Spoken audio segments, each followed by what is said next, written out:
You're taking on more roles and responsibilities. We're seeing an investor base that wants certainty, that wants confidence that in this period of change, you're showing execution. Can you give them that at the moment, Ashim? Yeah, and I think this quarter was a good testament to that, Caroline. We beat our metrics across the board from what we guided to last quarter.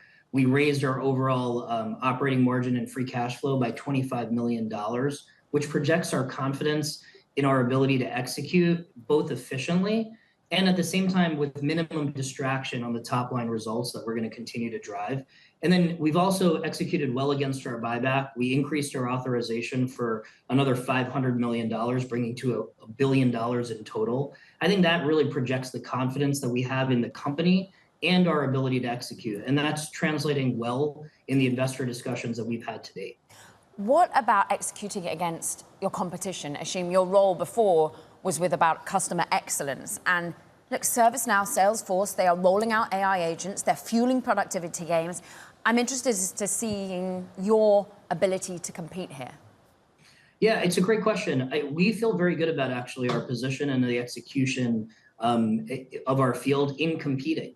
We closed the largest test automation deal in the history of the company in one of the world's largest tech companies. We've expanded our cloud platform significantly. You saw that cross almost $850 million of ARR now into our overall top line results.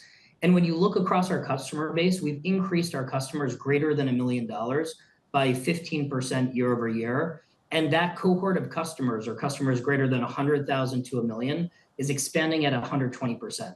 That shows that we're winning in the market. There's increased competition in personal productivity, smaller ROI, mundane tasks type automations. But where we're competing and where we're winning is in large scale enterprise automations and where AI and automation come together. That is what customers want, and we are winning in those types of use cases, as evidenced by the demo that we actually provided in our earnings call that shows the impact that we can have with healthcare customers across the industry for a simple use case that can save them hundreds of millions of dollars. Ashim, congratulations on being given a second job on top of the one you've already got, CFO and COO now. I actually wanted to talk to you about something that I think we probably looked at earlier in the year, which is this bigger picture of license to subscription. There are lots of people that watch this program where that is something that they'll confront each day because they either administer software agreements or whatever. Can you just extrapolate out from your earnings of what that trend looks like for you guys going forward?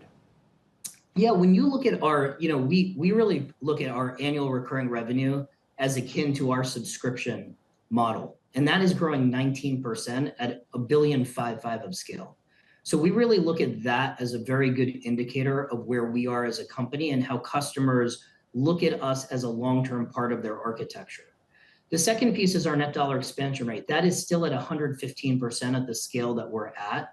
So when you look at customers buying in not just for a one-time type project, but really subscribing to us, it's because we provide continuous and long-term value in their enterprise processes. So as you extrapolate that forward and you say 115% net dollar expansion rate, continuing to launch new products such as Autopilot, that brings natural language processing for automation developers and puts that in their hands, and expanding our platform into test automation and continuing to drive more and more complicated use cases, we feel very good about the trajectory of that subscription model for us.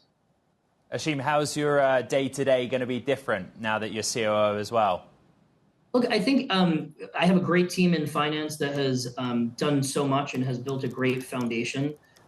Really, Daniel and I look at execution and driving prioritization and then dividing and conquering, where he can spend time continuing to lead us into this agentic wave that is there.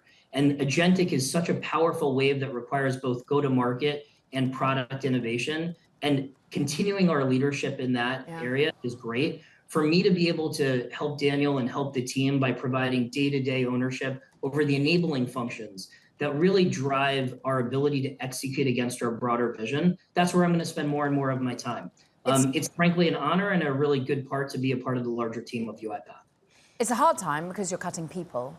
How much is AI able to offset and replace some of that talent?